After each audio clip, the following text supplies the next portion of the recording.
to Flavor Talk with the Barbecue World Shop Factory team.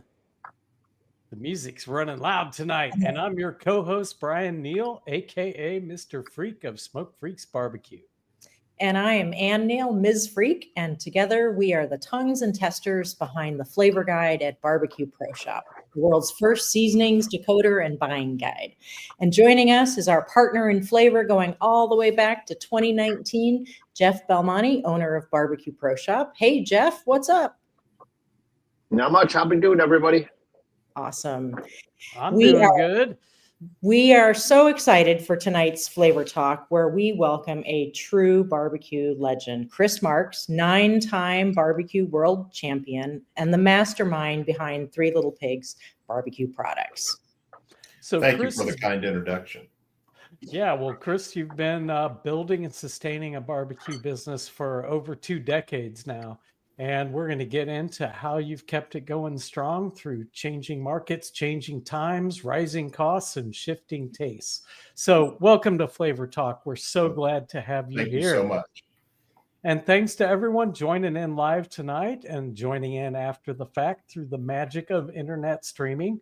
So we're going to break this discussion down into 3 sections. So we'll start, as we always do, by getting to know Chris a little bit and his barbecue story. And then the meat of our discussion, so to speak, is going to be about the business of barbecue.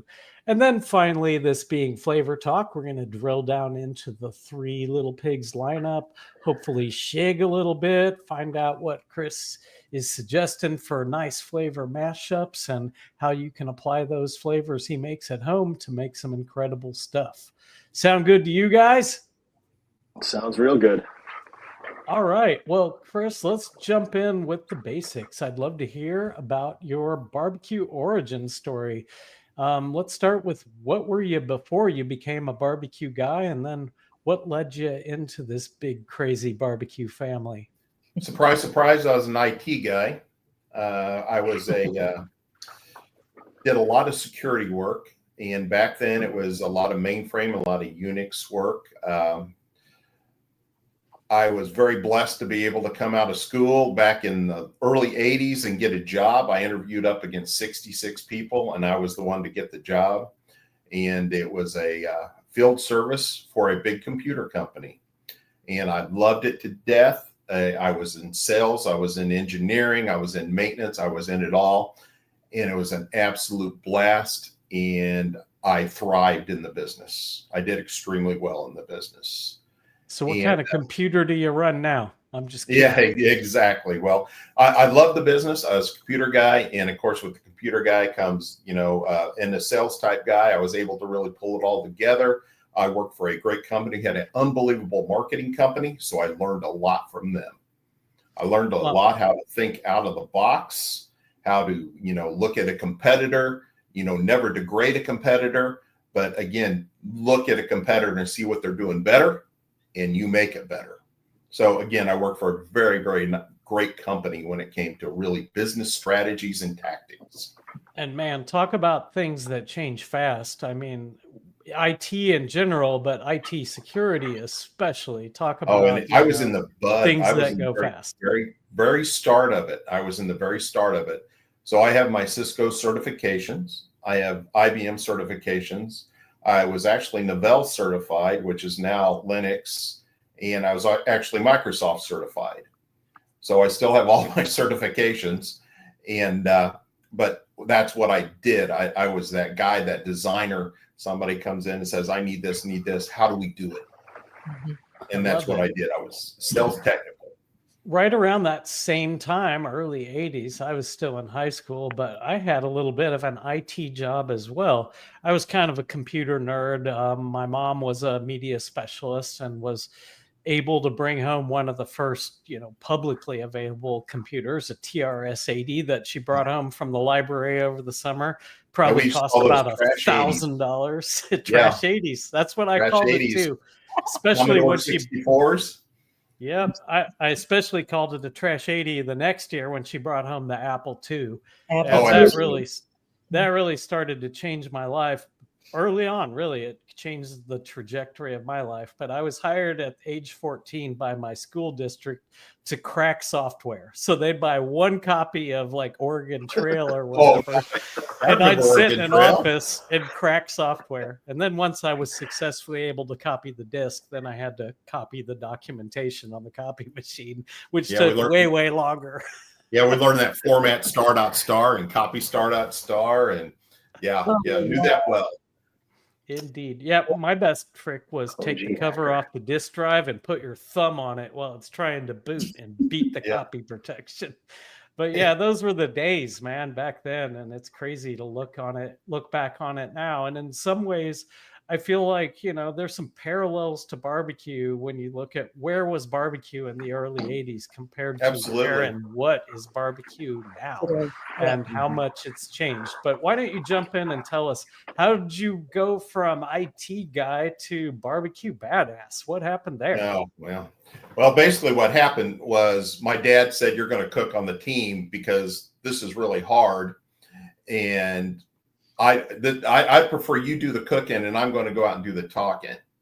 So that's sort of how it started. He was a senior exec at Hallmark Cards and he retired, and he just got into doing barbecue. He had a local barbecue contest in Raytown and he entered and he won a ribbon and he was hooked. And it just sort of started from there. So I'm hearing these names, Raytown, Hallmark. I'm thinking Kansas City. That must be where you're from. Yeah. Oh, you know it. Yeah. OKC, born and bred, barbecue in my blood. They make some good barbecue there. What are some of your favorite, like old school barbecue spots back from the day? Old school barbecue spots. I always go back to Gates. Me too. I love Gates. I love everybody says, well, I'm not a big 100%. I don't like the big thick cut brisket. I like Gates thin cut brisket on the sandwiches, with turkey doubles and double and a half and crispy fries and. Hey. May I help you? How may I help you? May I help you? And my wife jams me in front. The ribs, you go in and order ribs. They're a nice dry rib, and then they say, you want a short end or a long end. People are just like, what's a short end? What's a long end? Come on, guys, this is barbecue. Get with it. Go to Rib Tech, and you'll know. Yeah, exactly. and so I like Gates. I like Q39. It's just quality, very quality. Yeah, that's more competition oriented. More competition oriented. Old school would be, LCs. He's an old school guy too. And LCs can be either the best of the day or they can miss sometimes. Yeah, my dad was working that pit. My mom wouldn't go into LCs. You probably know why. We lived close. We were not too far away from there, South Kansas City. So back at the time, it was called Smokestack out in Martin City. That was where Smokestack's excellent. I like Smokestack too. I never, like I say, I never talk bad about anybody or anybody's barbecue because, again, they put a lot of heart into it, and I'm never going to be that person to do that. My parents have always taught me to be humble and kind, and I always will be. So, Chris, from the your dad with the team, and it sounds like you kind of got voluntold you're going to be cooking. Voluntold, that's exactly it. You got voluntold, and wow. So everyone listening, this is a fantastic opportunity. Sometimes in life you do get voluntold, and look what that might lead to. I mean, look what Chris has accomplished now after being voluntold all those years ago. And so, I was 27. I was 27 when he voluntold me. Did you already know how to cook barbecue, or was that something you had to figure out? I had to cook barbecue. I could barely cook for myself. Yes, actually, I had to figure it out. Now, one thing we did do, my dad was friends with Paul Kurt and Guy Simpson. If you've heard those names. I don't know those names. Those are the original KCBS people. Okay. So Paul Kurt, Guy Simpson, Carolyn, Gary Wells, Craig and Patty Kidwell, my mom and dad were some of the original KCBS people. And Paul Kurt, it was a chef. And he was the one who really sort of taught my dad, who in turn taught me. Very cool. So what inspired you to eventually turn from a hobby into a business with this whole barbecue thing? Oh, well, yeah, that's another point, a good point too. So, I was doing IT, and a guy came up to me and he said, "Hey, do you want to come work for me as a contractor? Because I just bought a smoker company." He bought the Goodwin brand. He was sort of an angel investor, knowing the Goodwin brand was dying. So he bought this Goodwin brand, and he had one of the Goodwin's friends become his general manager. But he didn't have any ability on how to sell a smoker or even what a smoker was. That was this guy. So lo and behold, I worked for him for about a year as contractor, but I also did a lot of his marketing stuff. So about a year later, he goes, "Hey, I just want you to run it." And he made me a very good, he knew I was an IT guy, and he pretty much had a good idea what I made, and he basically matched it. And it was a start from there. So I started selling smokers with Goodwin, and that lasted with them for about 7 years. And we did extremely well. At one time, we're about to 120 dealers. Wow. At the same time, we had already made the sauces back in the late 1998. And my dad had passed away after we had won the Royal. Before we won the Royal for the first time, the Invitational, he passed away a month before. So the barbecue thing was my mom and dad's and friends' deal, but he had passed away right before we won our first World Championship. And then after that, we just went almost all the way to 2004, winning whether it be a grand in the Open or Invitational or reserve in the Invitational. Yeah, it just kind of became a legacy all of a sudden for you guys. And it was me and my mom and my uncle. His brother had replaced my dad. And so you were helping the Goodwin get kind of reinvigorated. Started, and at the same time, the owner said, "Well, we just need some other things to sell." So we did charcoal. We got charcoal, of course. Yep. And then he goes, "Well, I want to sell your sauces." Okay. And he goes, "What about your rubs?" And I said, "Well, I got them all. I just haven't put them into production yet." And he says, "Well, I want to sell those too." So around 2002, that's when the rubs came into play. Rubs and seasonings. Were you already operating as your own business at that point, or were you still, working with the Goodwin? I was still working with the Goodwin. Gotcha. But that, because I had Three Little Pigs as an LLC, that was mine. Yeah. Gotcha. So you were able to just kind of ramp and start scaling that up on your own. And I'm very fortunate enough in town. I have Old World Spices and David Maples, who helped me get all the rubs and started. And so I was very fortunate to have that. Yeah, the network is key, and really anything in life, you want to go out and learn to do something new. Having a network can really make a huge difference in whether you're going to make it or not. Otherwise, you got to learn everything on your own. But having people who can steer you in the right direction and get you some shortcuts seems to be one of the things that differentiates, people who make it and people who don't, is how good is your network and how are you able to leverage it? Absolutely. So from there, we developed the rubs and sauces from there, and it was part of the package for the Goodwin. And at the time, we're dealing specifically with specialty, but at the same time, he came from a grocery background. So we developed a grocery brand, what we call the All Natural brand, which was completely different from the other brand. So we could basically separate the two markets. So we had our specialty market, and then we had our grocery market. And so he had a whole other crew that worked the grocery market, whereas we worked the specialty. And so I know a lot about grocery. Yeah. And there's a reason I'm not in it. So.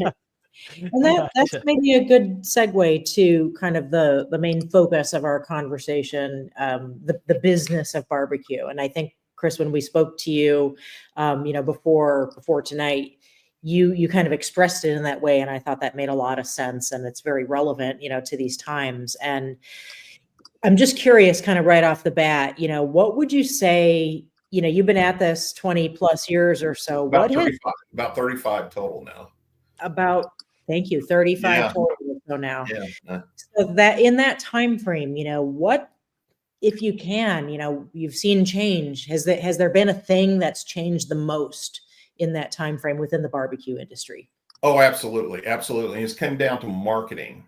Whereas you think back in the early 2000s, how did you market? How did you market it?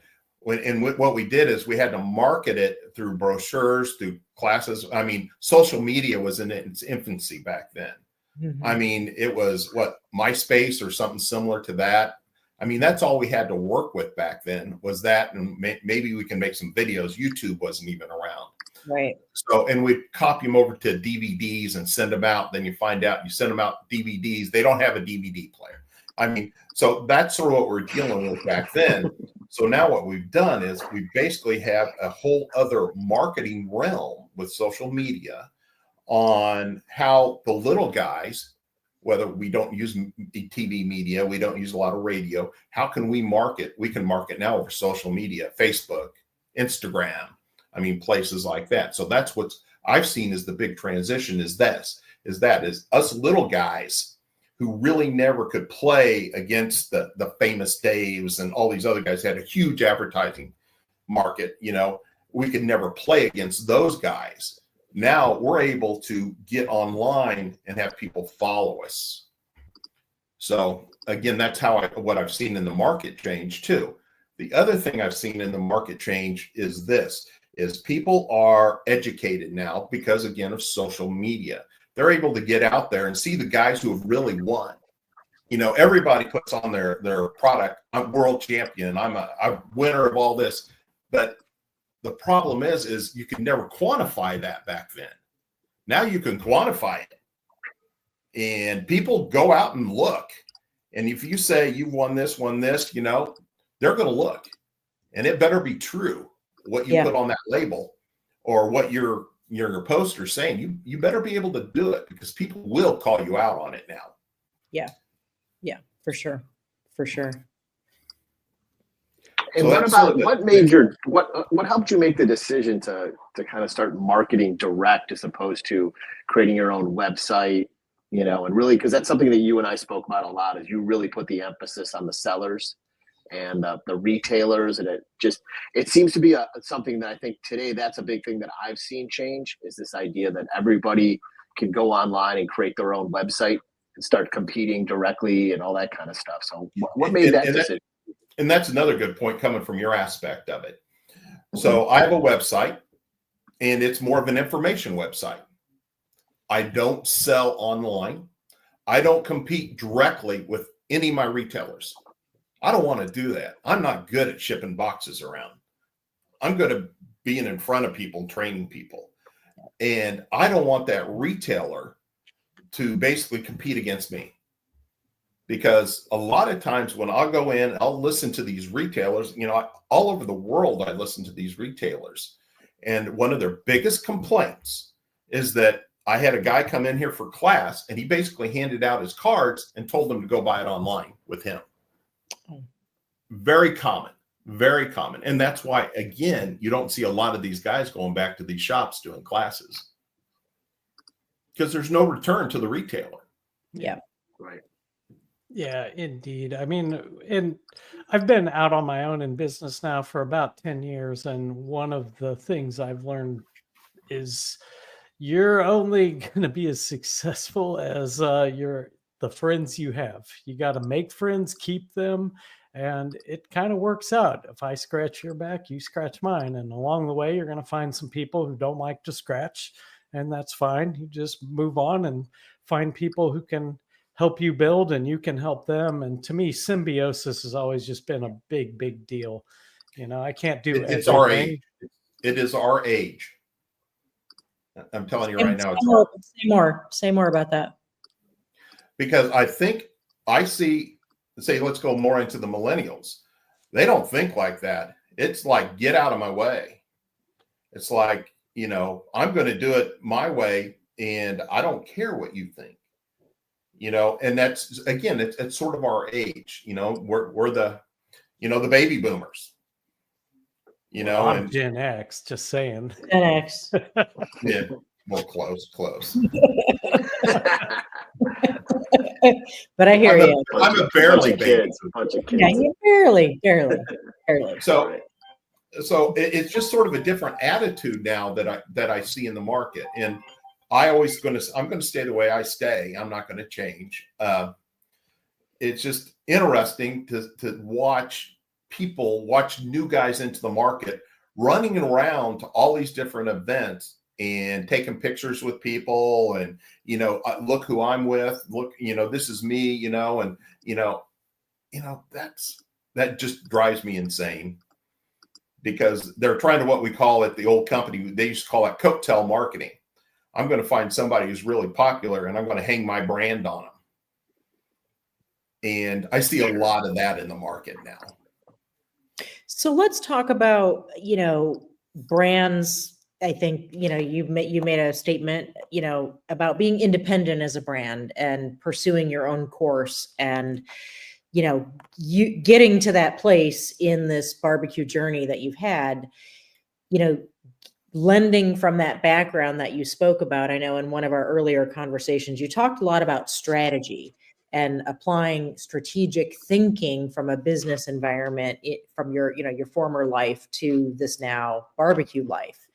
And I'm wondering if you can kind of define that and talk a little bit about when you talk about being strategic, like, what do you mean by that? Well, strategic is an ever moving pendulum, by the way. So when you look at our markets, there's all kinds of things that go on in the barbecue market. And, a barbecue market in general, we have to look first of all our growth. What's that market going to grow? There's information out there to tell you how much it's going to grow up into the 2030s. And so you have to really understand what strategy you want based on, we call FDM, food, drug, mass, grocery, based on hardware, Ace, Lowe's, okay, that group, then based on specialty. Every strategy is different between all the different channels. So again, you have to figure out your strategy. What's that strategy come down to? It comes down to marketing, comes down to pricing. It comes down to all kinds of different ways you want to handle that channel because they're all different. And so what channels do you want to play in? When you're starting a brand, especially a barbecue brand, where do you want to go? Do you want to sell truckloads and make pennies? Do you want to work in the hardware channel? Or do you want to work in the specialty channel, which is a pretty tough channel? So let's differentiate these three channels a little bit. So I'm guessing, the grocery and selling by the truckloads, that's like Sweet Baby Ray's sauce, something like that. Absolutely. And Ace Hardware and the hardware markets, I've been really impressed and thrilled they over have the done last a 15 fantastic years. job in the last really 5 to 7 years. They've really embraced the hobby. Okay. And what does specialty mean? Specialty is going to be like a barbecue store, backyard barbecue, Gotcha. a store like that, just a barbecue specialty store. And we saw a lot of them pop up during COVID. Yeah. Yeah. So I think from just a retail availability standpoint, other than Amazon, the availability of the stuff I like at hardware stores and just discovering new stuff has been the biggest change since I've been involved in barbecue. And I'm guessing you can give us some insights on how did that come to be? What happened to make hardware stores a lot of them have killer barbecue sections. Wait 1 second here. Yeah. Some spam, of course. Technology. So fortunately, Ace, Westlake Ace was here in Kansas City. And I've worked with Westlake Ace for about 15 to 16 years in the barbecue channel. And they're another big Ace conglomeration. There's Westlake, there's Great Lakes, there's all kinds of these big stores, and they'll have 120 some stores under their umbrella. But what it is Ace started working more with Westlake. They saw these beautiful hardware, beautiful barbecue stores that they had set up. And what happened is Ace says, man, there's a niche out there to fill. I mean, they say we have a lot of these kind of guys that come in that are going to be barbecue guys. So that's what they've done. They saw a opening and they took it. And they took it early. And first one in usually wins. And I was just down at the Ace show, and there's a couple of these Ace stores that talk, and they've had like 40% growth year to year, like 3 years in a row. They started out with just a regular, 2-foot section of barbecue. And one guy was telling me he has 24 foot now of rubs and sauces. Yeah, I'm not surprised. We have a couple of Aces by us that are by far the best barbecue sections around, out here in Northwest Indiana. For whatever, I'm not surprised to hear you say that they were kind of first movers in the hardware category to get on board. Now, since then, I've seen, I don't know much about the hardware business to know how affiliations and all those connections work. But now I see more and more, just any hardware store you pick, they're going to have a barbecue section now. They're going to have at least 10 different types of cookers available, and enough stuff on the shelf that I can make something killer no matter what I'm cooking. If I'm out of something, I can go to Ace or the hardware store and get what I need. And absolutely. And again, they saw that opening and they took it, and great move for them. So the A show, when you're listening to these guys come back and talk about their successes, and then you talk to somebody else from another show says, well, we can't get anybody to buy barbecue. And I mean, that basically comes back to them, because again, when you're talking 30 and 40% growth year over year, and they're just continuing to move forward. I mean, they're just continuing to basically fine tune it and make it better. Yeah. Getting your brand into an Ace Hardware or a large retailer like that takes a lot of grassroots effort to get to that level. The people that are playing at that level have done a lot of marketing and a lot of, real getting their hands dirty to get to that level. I've been doing Ace shows for 9 years. Yep. So you obviously, Chris, have found a nice little niche within this space. So what were some of the signals that you saw early on that helped you kind of find your lane, find your niche, and figure out how you were going to make your mark, so to speak? Nice. Well, first of all, I think one of mine is persistence. You've got to be persistent. And well, that's a common one, isn't it? We and keep a lot of people who have made it are not persistent. What they do is they try and play around for a couple of years, and they don't get the results that they want, and then they just pretty much I'm no in, this isn't going to work. But the persistence is the big piece of this, and also what a big piece of this are the awards, the credentials. Because again, these big vendors check on every one of those. The awards, the credentials, all that. I mean, that goes behind the brand. So again, persistence and the American Royal wins have got me there. So what a lot of the guys are fighting now is they don't have the credentials. So whereas I am focusing on marketing, being out doing classes, being out doing events, they're out running doing what? Competitions. Yep. So whereas I'm out focusing on selling, they're out focusing on competing. So I feel like the idea of credentials and authority is one of those things that maybe shifts generationally. And I'm interested to get your take on this. Do you think a 38-year-old cares one bit whether you won the Royal versus whether you have 100,000 followers on TikTok? Oh, great comment. Yeah. Okay. So when it comes down to that, the person who's really going to want to be good is going to go with credentials. Mm-hmm. That's why you see every one of these other bottles around there. We call them the 10 for 10s or the 2 for 10s. That's grocery store. Every one of them have award winning. They don't say what they won, but they're award winning. It's that credential that will pull you in. Okay.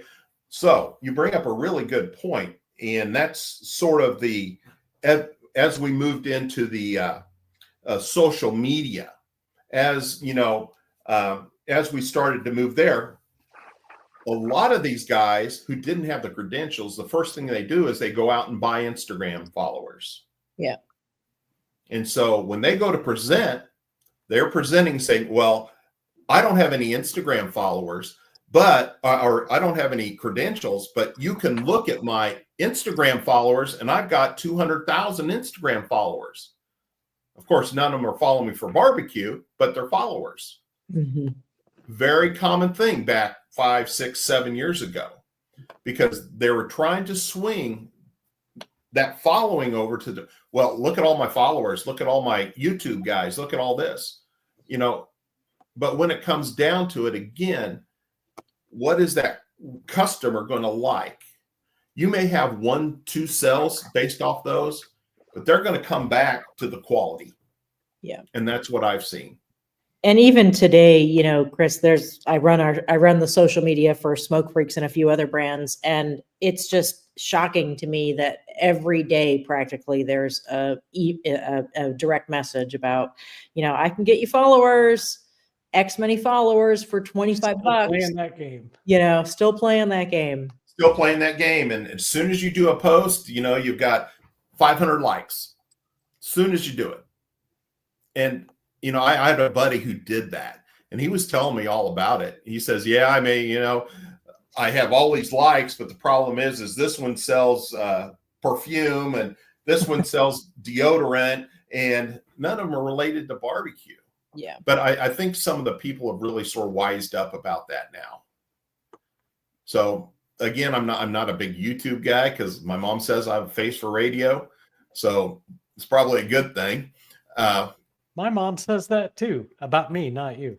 Well, she said about me, yeah. So that's sort of my feeling on that. So when you're looking at a marketing strategy, you sort of have to have a hybrid. So, you know, you saw with doing those classes how excited the people were when they could touch it and feel it and smell it. I mean, and I've seen that over the last 20 some years or 500 some classes I've done. I have that following from a lot of those classes, and it's all about that. It's all about, you know, that's that personal experience. When they go into a Lowe's hardware and they say, oh, 3 Little Pigs, they'll buy all my stuff up. That's your some guy in a class, you know, in West Virginia. He basically told me I go around to every Lowe's in West Virginia and buy all your stuff. Well, I'm pretty sure the reason I know about Goodwin Smokers and the reason I know about 3 Little Pigs products is because of a guy who's a friend of ours who took a class with you once. Mm-hmm. And, you know, I think you made him an enthusiast for your brand. And ever since then, he's probably sold 10 smokers and hundreds of bottles of rub just by talking about it and demonstrating it. Mm-hmm. Correct. Mm-hmm. And, you know, I probably have 200 guys like that. Yeah. So I can really see how the class and the teaching and the sharing of your knowledge just builds a fan base around your brand. And it does. Again, is it more of a guerrilla marketing strategy? Is it a pain in the butt? You know, hell, I could whip out a YouTube video every day if I wanted to. But the problem with that YouTube video, you can't smell it. You can't touch it. People are only going to watch it for about a minute and a half. And now the market is so oversaturated with barbecue related stuff that, again, how can you be separated? Yeah. So let's jump into a little bit about your product lineup. I mean, I would say maybe this isn't surprising being 3 Little Pigs. You've got a lineup that's not too big, not too small. It's kind of just right. So how do you go about deciding what's going to go out on the shelves? And, you know, you've got maybe 6 different rubs at this point? 10. I have 10 rubs. 10 rubs now. Yeah, that's right. You got a few new ones out. 4 new ones. How do you decide? Well, great point.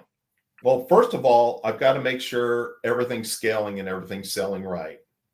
There's a lot of brands out there that sling so many rubs. I mean, I've seen one brand with 34 to 40 rubs that, I mean, you have so many rubs, you have so many injections. I mean, it's hard to manage it, let alone try to get it on everybody's shelf. because you may get it on a shelf for a little bit, but what's going to happen if it doesn't sell through or people walk by? Guess what? They're going to scale it down to what sells good. That's what retailers do. Mhm. So you got to sell. Got to be able to sell it. You may be on the shelf for a year or two, but after that, after it doesn't walk out, they're going to basically take your brand and scale them down to the ones that do sell. So what I've done is on my brands, I worked with my marketing people at the old Good One place, and I said, what is going to sell? And now this was pre-Google days and so what we found out really sells well is regionality. Kansas City, Texas, Memphis. That's what sells well. Somebody's going to walk up there. They're going to say Kansas City. What else sells well? Put it on the label championship. People like that. That's why we did some trials with it. What do you like? They like the regionality. And so that's where, when we initially brought out our first brand, we paid attention to regionality. Because what do people see Kansas City as? A barbecue place. Yeah. It's a cow town, no doubt. Cow town. And it You know, is. I got to make just a little sidebar here. I do too. I spent a couple years living in Europe, and barbecue is starting to become interesting over there in Switzerland in particular. There were some Weber dealers, big green egg dealers, and there's a crap load of money over there. So people are getting interested in American barbecue, but the products by and large that you would buy on the store, they were just getting it so wrong. I mean, you can't really sell an American rub on a Swiss grocery store shelf. That's Right. very unlikely to happen. Everything that's on that grocery store was produced probably within 30 kilometers of where that store is. And that's just how they protect, their industries, their farmers, their producers. But man, do they get the regionality wrong. I'd pick up a bottle of spices and I can look at the ingredients and know, okay, I can use this. But there'll be a picture of like Arches National Park on the bottle, and Nice. it's a barbecue Utah. rub. Yeah. I'm like, what does that have to do with anything? Yeah. But hey, to a Swiss person, maybe that's the West and barbecue and cowboys, and I don't know. Yeah, that's funny. Well, Brian, do you remember over COVID, which was the origin of our flavor guide? A lot of our testing and the creation of it, and starting to work with Jeff closely. Brian and I were doing, like everybody, we were at home, we were cooking a lot. And there was a day, Brian, do you remember this? I was doing my ribs and you were doing your ribs. And I was kind of getting into TikTok a little bit more. And I remember filming something and launching it on TikTok. And it was, well, Mr. Freak picked whatever you picked for your ribs. I don't remember. And I remember that day I picked your Kansas City Championship rub. And as I'm looking at the camera with my ribs, I said, my ribs have, Three Little Pigs Kansas City Championships. Why? Because I want my ribs to be a winner. The flavors, obviously, I knew as from our flavor guide testing were great, but you talked about regionality and you talked about winning. Yes. Kansas City Championship rub. I mean, Yeah, and let's be a winner. I And think it's simple a labels. really Simple label and good color call outs. I think it really is a solid point, though. I mean, I know at this point you can get great barbecue all over the country at this point, and I've met barbecue chefs who will beat my butt from all over New York, maybe anywhere. But when you ask me what are the three great barbecue places in the United States, it's going to be Kansas City, it's going to be Memphis, and somewhere in the hill country of Texas on the side of the road. Yeah, That's right. where you get the good stuff. 100% with you. 100%. And that's, again, what we could throw North Carolina in there. We could throw some of the South in there too. Total different world than what we're used to. It is a different world, man. That Southern Alabama barbecue, that's a whole new thing to me. Yeah. I've done quite a few classes in North Carolina. And of course, they all want to do pork. And until I throw in there a tri-tip or I throw in a beef fillet, and it's like, ooh, what's this? Oh, this is really good. Yeah, this is what we eat in Kansas City, y'all. This is what we eat in Kansas City. That's why we're so big. So your line kind of switched gears on that, and you went away from those and one of them that sticks out of my mind is the touch of cherry, which is a really big seller for us. Talk a little bit about that shift. Oh, well, touch of cherry was my mom's rub. So my mom and dad, my mom created Touch of Cherry, dad championship, my dad Texas beef, I did the all-purpose, and I did the Kansas City sweet. So the Touch of Cherry, we're like, oh, nobody's going to want this. It's a ladies' round. Oh, this is not barbecue. And guess which is the best seller? I can barely keep it on the I'm shelf. not surprised at all. I can tell anyone who's listening that rub is a winner. Yeah. That is exactly where that comes from. It came from my mom. And Touch of Cherry. It originally was cherry rub, but then I think my little sister Allison said something about you need to call it Touch of Cherry. Mhm. So that's unique because everybody else who knocks it off calls it cherry. Yeah, and I think it's accurate. It is a touch of cherry. I don't It get is. Jolly Rancher cherry flavor from this rub at all. Yeah, Just exactly. this weekend at our rib camp, all of our campers got to pick different flavor rubs as part of their flavor profile that Mr. Freak was teaching them. And Brian did his recipe and I did my recipe, and my recipe incorporated touch of cherry. And I didn't tell anybody what I was picking because it was about what the students were picking and this and that. But they tasted Brian's ribs, they tasted my ribs, and then they tasted all of each other's ribs. And we had a conversation about, well, what did you use? I said, I used Three Little Pigs Touch of Cherry as for my flavor. And we had that conversation about it wasn't overly cherry. It was fruity and there was some cherry, but it wasn't like slam you in the head cherry, touch of cherry. And the guys who have knocked it off, they've hit it with heavy cherry. So also I know a lot of the guys in Texas use the Touch of Cherry for their ribs because they tell me. And these guys are the winners down there in Texas. And I won't say who they are, but both of them that I work with in my group use Touch of Cherry. Well, I'll just say guys in Indiana use it too from time to time. And but that's where the Touch of Cherry comes from. It came from my mom, and we always make fun of it, always. And so as you're figuring out this, the rubs and sauces are my parents' legacy. So have you ever discontinued a product that you brought to market? Absolutely. Yeah, tell us about that. Yeah. We never discontinued any rubs. Rubs are blowing away. Rubs are doing fantastic. So sauces, we discontinued a mustard sauce, a Carolina sauce, and a spicy sauce. Okay, they were sort of fill-ins. I was talked into making them. I wouldn't have done them. But again, I focus more on the rub side of it now than the sauce.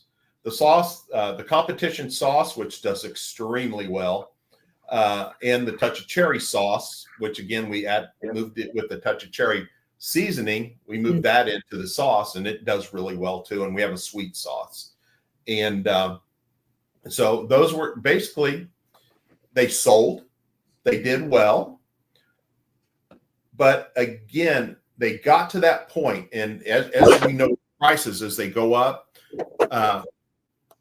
As the prices go up, we're going to sell less because we come into that ultra premium area. And so they just didn't sell like I liked. I'd rather focus more back on the rub side of it. Gotcha. So I eliminated three sauces and came back with 4 rubs. Right on. Well, let's talk about those new 4 rubs. Let's jump ahead to kind of the Alan's there.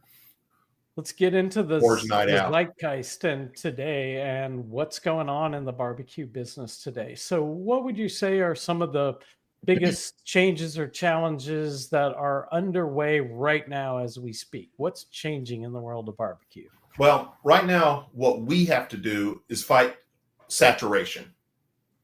There's so many people wanting to get into that market right now. There's somebody every week that's coming out with a new rub or a new sauce or something like that. And I'm sure you see it because they send them up to BBQ Pro Shop, don't they?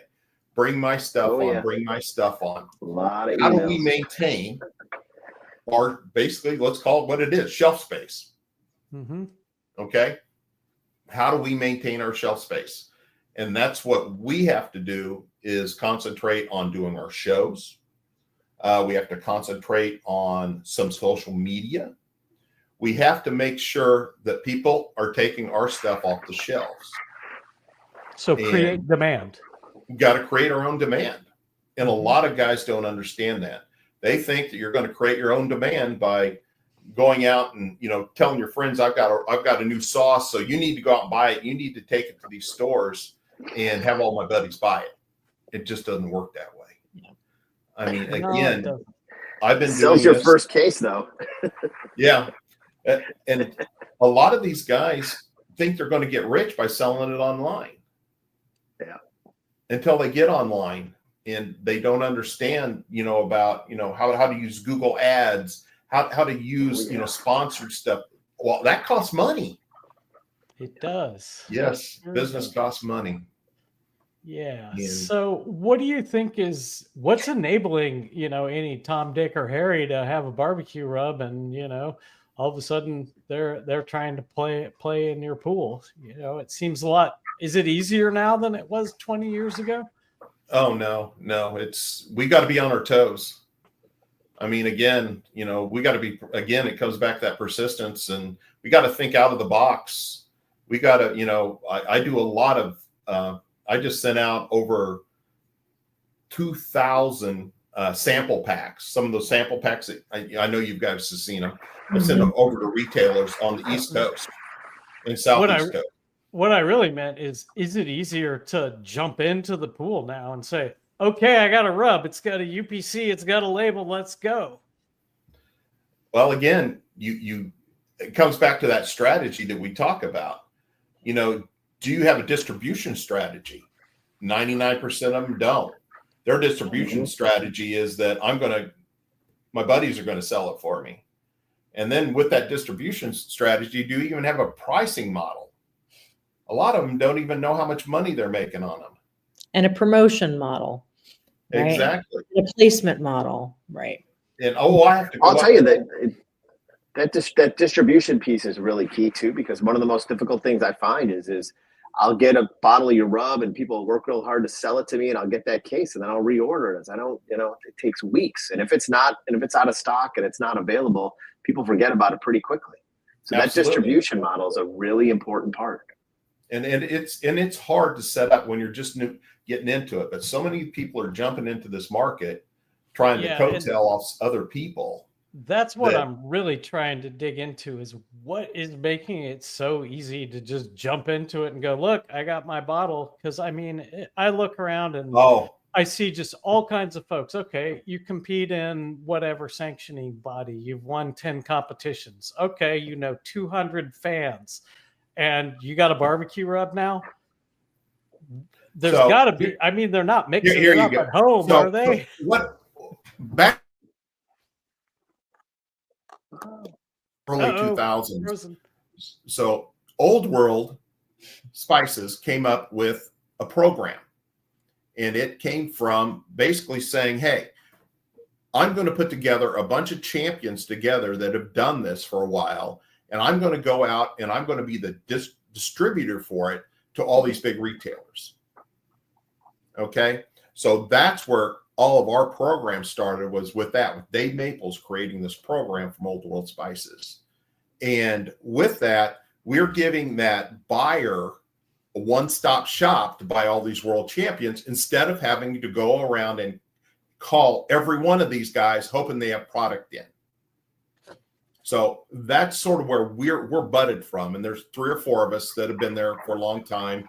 If you know Mark Lambert and the guys from Boar's Night Out, we've been pretty much in the program from day one. Yep. And that's where we come from, and so we work with them as distributors to help be a one-stop shop to where all these places can call, which makes it really easy. Because the biggest complaint I have when I talk to people around where can I get your stuff? Where can I get your stuff? And well, you have to call here, you have to call there, you have to call, oh, they don't have it in stock. It's hard. Well, barbecue, you probably have to deal with some of that right now, to where you have to call multiple people to restock and reorder. I spent a lot of time doing that. Yeah. And you spend a lot of times doing that, and it's just hard to manage. So go ahead. I'm sorry. So that's sort of that distribution model that I work off of is that. But I'm the marketing arm of it. I've got to be the one out there pushing. If it's easy to get on the shelf, but it's hard to get off the shelf. How do I do that? Again, that's that persistence of classes. That's persistence of social media. That's persistence of, talking to the right people. Yeah, So it sounds like you've identified a multi-pronged approach with multiple touch points, across a lot of those different channels. And I'm guessing with your classes, you have a big referral and recommendation engine of past folks who've joined you. Absolutely. And a lot of those people are very loyal to me. Sure. And, after doing it for 20 years, I mean, you think of it, I've done over 500 classes. And I mean, there could be anywhere between 20,000 people in there that have basically been able to touch it and feel it and smell it. So the important thing is the brand recognition. Yeah. So they may not be buying, but then they walk in and see it somewhere and they say, oh, I know him. And then they buy it. So we've got about 10, 15 minutes left here. Let's jump ahead a little bit to any would-be barbecue entrepreneurs out there tuning in. I know we've thrown a little bit of cold water at the idea that you can just go out and this is all going to fall in your lap because, Well, one thing I'd like to touch too, you asked the question of how are all these guys being able to jump into the market so quick? A lot of it is because a lot of these manufacturers now are what they call micros. So instead of, micro manufacturers, so they'll come in and they'll do small batch, like a micro pallet. batch. So whereas we do 10,000 pounds, these guys are doing like 200 pounds, 100 pounds at a time. So again, it's very expensive for them to get in because they're doing micro batching. So a lot of the manufacturers now are bringing these guys in to do that. So that's why you're seeing so many come out so quick. Gotcha. Well, that sounds like a great deal for the micro manufacturers anyway. Absolutely. So a customer base that exists, a bunch of guys who have dreams of greatness and they've tasted that success. They won their first barbecue competition and hey, I'm ready to sell a rub. I mean, it's pretty and you cool. You can do it. And it's price pointed to where, you can see if you're going to be successful or not. You can see if you can figure this out. You did touch on one of the big disadvantages from them. If you're only making a pallet at a time, you're going to have a hard time being cost competitive with someone who's making 2,000 pounds at a time. Absolutely right. And that's part of the problem too. Remember, we talked about the pricing model. Yep. Are you going to sell it for more or are you going to take a haircut? What's your plan? Yeah, exactly. So you got the guy sitting on the shelf for $11.99. And if you're going to make any money, you're going in at $15.99. And oh, by the way, what do you have differentiation between the two? So let's do a little lightning round for these would-be entrepreneurs. What do you wish you knew when you were starting out that you know now? Truthfully, I would have came out with 14 rubs and no sauces. And found what sticks or what? Oh, I'd make sure it sticks. I've done my research to make sure it sticks. But as far as the sauces go, I think the sauce price point is getting up to where it's almost what we call walk away. It's just like, I can't pay that for sauce now. Mm-hmm. I mean, Sweet Baby Ray's is pretty good and it's $2. Well, and exactly. That's the premise. That's what we have to be careful with is that market has been set with 10 for 10, Sweet Baby Ray's, Masterpiece, whereas it has not been set on the rubs. There's no perception built at that customer end that says, that rub has to be $6.99. Yeah. And that's there's no really perception. Good point. That is interesting. And I think maybe there's just the conditions are there for you to think about seasonings in a different class. They've always been expensive. You go to the store and they want $5, $6, $8 for a jar of whatever. Cinnamon, Yes, the garlic, 5 5s and the 6s. Yeah, exactly. Yeah, Mhm. just And little tiny spices. And for you to buy all the stuff you need to make a barbecue rub, or that you think you need anyway, I mean, you could spend $30 buying ingredients, or you yeah. could Oh, just buy a oh, great rub. easy, Oh, I know. easy. I know. My dad used to. He used to spend a lot more than that. A Oh, lot sure. more. A Yeah. Yeah, you lot more. start buying cherry powder, it goes up Yeah. real quick. Oh, yeah. He spent a ton of money.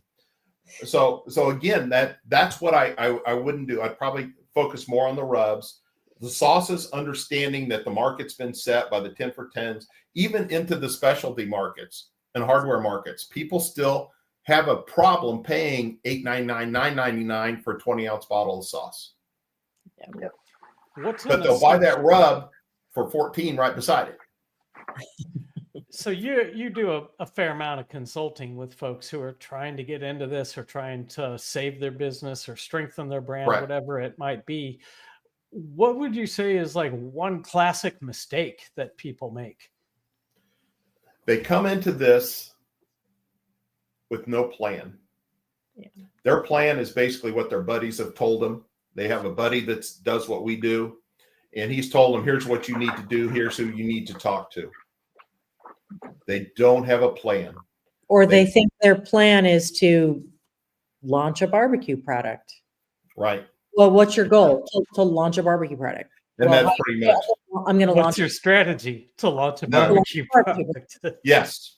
So that's, I mean, you've got to have a plan. I mean, you've got to have the right connections. You've got to have the right manufacturer. You just got to understand, you've got to have somebody that's going to work with you and shoot you straight, not just try to sell you because they're going to make a bunch of money making your stuff. That manufacturer needs to help you develop your strategy. Yeah. And So I think also a recognition that to get from that 50-pound minimum into a place where you're at an OWS or something like that, where you got distribution, all that kind of stuff, it's like you got to recognize it's going to cost you money to get on those shelves. It's going to cost you money to sell those products. It's like you can't come out and say, it costs me $8 a bottle, so I'm going to sell it to you for $9.50. Wholesaler, and you go, or retailer, you're going to go get them, and it's like if you set your price point at $14.95, chances are not going to sell a lot of bottles. But if you set it at a place where people are going to want to try it, it's going to get out there and get in people's hands. Absolutely. And a lot of these guys also get caught in the consignment trap. Mm-hmm. Familiar, very common in this I category. try not to do it to them. Especially in the specialty. I see that a lot. Well, I'll tell you what, so give me 5 cases of your sauce and we'll put it on there for consignment. And they get caught in that trap where now I've shipped it to them. It's on consignment. How do I know if it sells? I don't. Am I going to have to go in and check it? 90% of the time, what happens is they'll sell it and you never get any money for it because they tell you it doesn't sell. Yeah. I mean, and if consignment's it just does, a trap. even if you do get the money, you're not getting it now. You paid for it, you shipped it, but you're waiting for your money. Yeah. Oh, and then the other thing is, well, I'll give you your money when I sell everything out. So again, it's the consignment trap that a lot of the new guys get caught in. But that's why the new guys coming into this, their manufacturer should help them with strategy and tactics. So did you manage, Chris, to dance this whole dance perfectly, or did you make any mistakes along the way that gave you some lumps? I've been pretty lucky. I'll shoot you straight up. Yeah, you got 9 world championships. That's it takes a little luck. The big lump was my father was never here to enjoy it. Yeah. He was the one who created it, and he actually passed away before we actually won our first world championship. That was a huge lump. Yeah. Walking up to the stage without him to get the world championship was huge. Yeah. Another lump was when my mom says, I just can't do this anymore. And we basically said, well, then let's make it a business. And she helped me do that. With that, the new labels, I have some new labels coming out that are legacy labels for my mom and dad on the sauces, just on the 3 sauces. And it's called Puff and Huff. Those were the original labels created by my mom. Oh, cool. So it's my legacy labels to my parents. But that was a huge, I was ready to walk once my dad died. I was ready to go. I mean, I'm just done. I didn't want to do this anymore. Yeah. And I don't know what, I just said, I got to do it because this was his legacy. He was never an athlete or anything like that. Me and my sisters were all athletes. My mom was athlete. My mom was all-state basketball player in the 40s and 50s. And my dad was never an athlete. And this was sort of his thing. Yeah. And he was good at it. Well, gosh, And, you have carried that legacy forward through all of those interactions, all those classes, all of your products, all of your new, you mentioned the new labels, the legacy, honoring your mom and your father. And I think that's really amazing. And I thank you for that. And wow. Well, one family, thing my mom did tell me was when I told her I was quitting my IT job and going to go work for this guy selling barbecue, you know what she called me? What? She goes, "You're a dumbass." She goes, "You're walking away from what?" Yeah, But, well, I'm sure a lot of people have lodged that at me as well. I came from kind of a similar background, not quite IT. I was more product manager type, but defining the things that IT would build and then working with them to build it. And it was a really awesome career and very lucrative. And, compared to what I do now, in some ways a lot easier. I sat at a desk all day. But man, I'd never go back to that given what I wouldn't either. Now. Not in a second. Me and my wife get to travel around the United States and around the world teaching barbecue. And my wife's just as good at it as I am anymore. She won't let you know that, but she is. I love it. Well, let's move into wrap-up mode. I want to make sure folks listening get to hear about, some of the great products you sell. We've talked a bit about Touch a Cherry. Absolutely a killer rib rub. It also works pretty well on chicken, I'll say. So we can kind of jump ahead to one of your newer ones that I was recently turned on to, a buddy of ours, Steve, this spicy honey and maple rub. Oh yeah. Can you tell us a little bit about how did that product come to? What was the R&D like to get to that? It's very interesting. Again, it's great to have a great manufacturer, and Old World was that. Have they had some trial and tribulations the last couple of years? Absolutely. Worked through it. Everything's lining back up. Everything's straightening out. But Jerry Bonner, who I've known for all this time, he's the chief R&D guy. So this all came down to, I used Google search, and my son's a SQL specialist. And what we did is for over a year, we tracked what people were looking for in a barbecue rub. And that's how my new ones were designed, except for the Championship Hot, of course. But that's how the 3 were designed. We looked at Google search. There's information out there. You just got to figure out how to get to it. And that's what he was good at doing. I told him, here's what I want, query it, and then separate it for me. So what do you think the most looked for barbecue rub for, it would have been 2023 is? Well, I know the answer because you told me. Oh, you do know the answer. I do know the answer, but anyone out there want to put a comment? We'll see. Hot honey spicy. I tell you what, hey Jeff, I'm gonna share a screen here if you can let me, and we'll let them pick from what's in front of them. All right. So should try. Yeah. We're gonna show most picked. Now think of popular. Right, can you throw that up for you? All right. Is it one of these? Yes, it is. All right. Now people can start guessing which one of those is what people were searching for coming out of the pandemic and looking ahead to a brighter future. What did they Absolutely want? Correct. Well, tell us, Chris, what did they want? Lemon pepper. Lemon pepper. One of the oldest seasoning combinations known to me, anyway. Lemon pepper, and it's doing extremely well. And I was going to ask you what makes your lemon pepper special? Come on, you got to tell us something. It's the zesty. We actually use more of a zest to it and less pepper, because everybody else has so much pepper in there. You taste all the pepper, so we used a lot more zest. Again, Jerry Bonner. I mean, how can we differentiate? Awesome. And it that's is awesome. wild to It me is. that you Mhm. found that there was an opportunity there without, the intel that you had pulled out. I never would have believed it because lemon pepper seasoning is something I've been able to buy at the grocery store since I went to grocery stores. So 40 years you could I buy know, me lemon too. pepper seasoning. And I never And I would have use it, guessed we needed another one. use it in every one of my classes. And I just use That's it in great. different variants. And Yeah. so the next one was pecan rub, which we had for quite a while anyway. Mm-hmm. So we went more with a savory pecan, a little more sugar, and it's a little more savory. Mhm.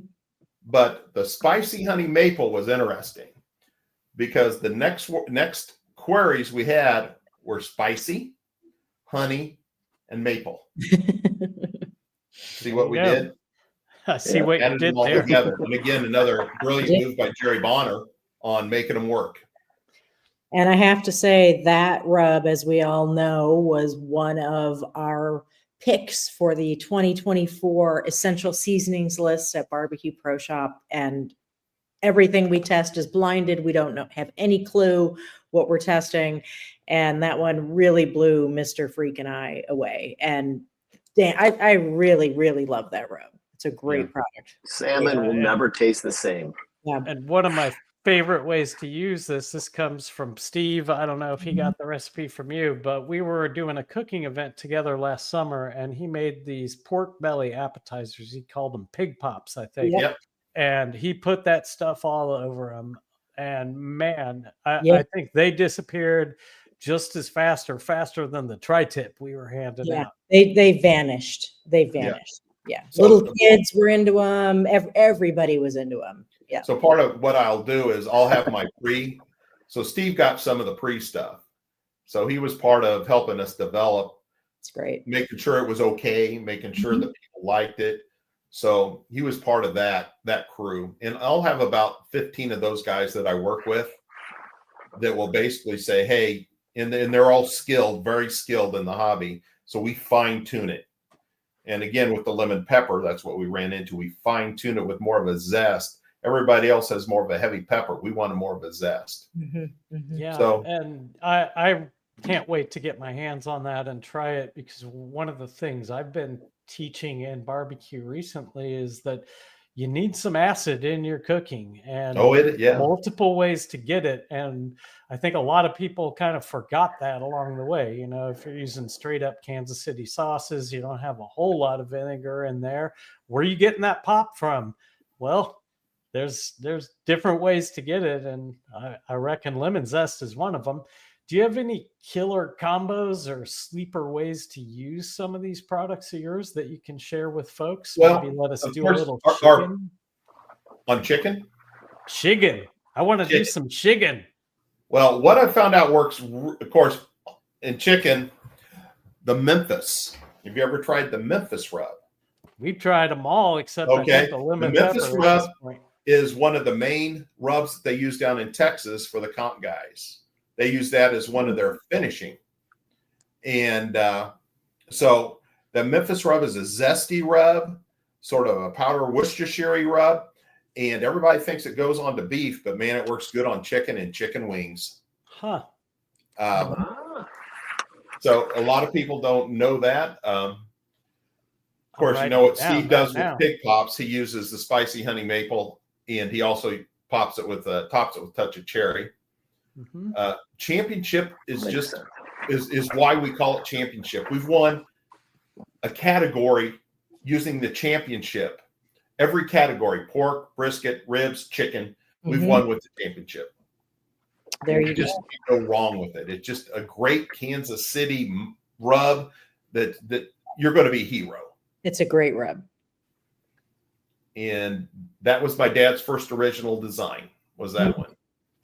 And Kansas City sweet, it's not a horribly sweet rub, but it's more of a savory type. And again, it's got a nice blend. And the reason we had our actual rib base was the sweet, Kansas City sweet, the savory. Then we topped it with, you probably guess what, touch of cherry. That's so what I did. did. Sweet on top of the savory. Mm-hmm. So again, there's always a method to the madness. Half the time we have to figure out when we're there, but we'll usually figure it out. Mm-hmm. Mm-hmm. Yeah, so I'm just curious if you got any thoughts from a pure cooking perspective on, when and where in your process of putting rubs on do your sweeter things go versus your savory things go versus your saltier things go. Do you think it matters, or do you have a philosophy on that? Yes, I do. I figured you might. So when I teach around the country, here's something that's really, really cool is I'll teach 3 different styles of ribs. I'll teach a Kansas City style. I'll teach a Texas style. I'll teach a Memphis style.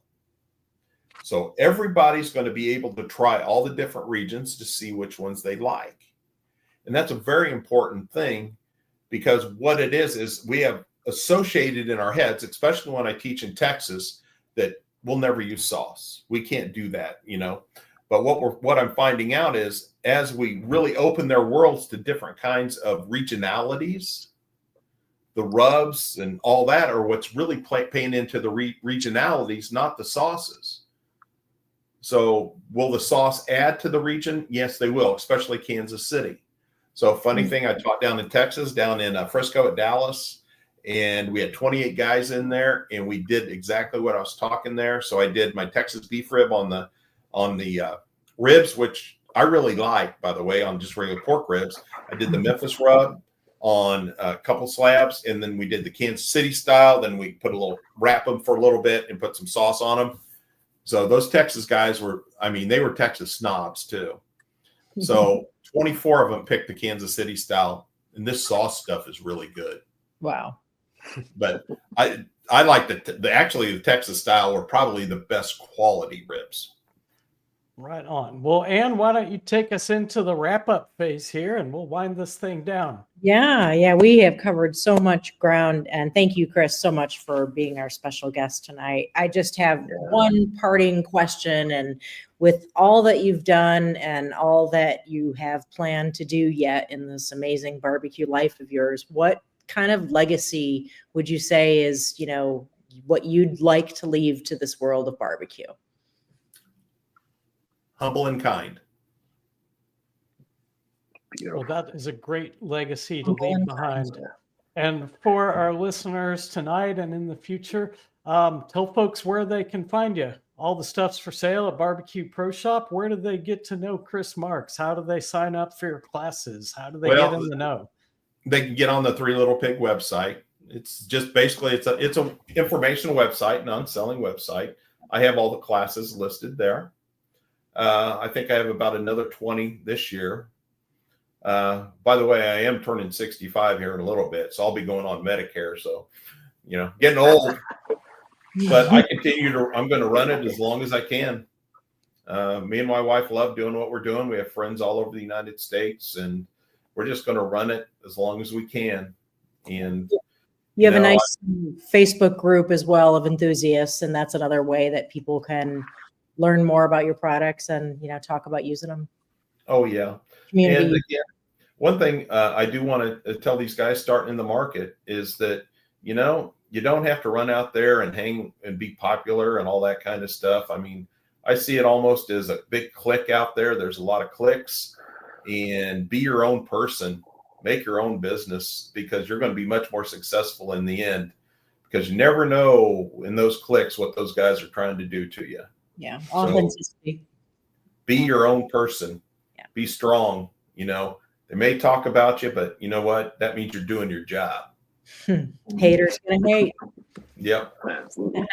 Wonderful. All right, everyone. Well, that's a wrap. That's a rib. That's a flavor talk in the books with Mr. Chris Marks. And if you didn't get the hint, we love his stuff and highly encourage you to try some of them. Absolutely. And, if you're looking for just one to pick, grab that 3 Little Pigs, put it on your ribs, and you're not going to go wrong with that.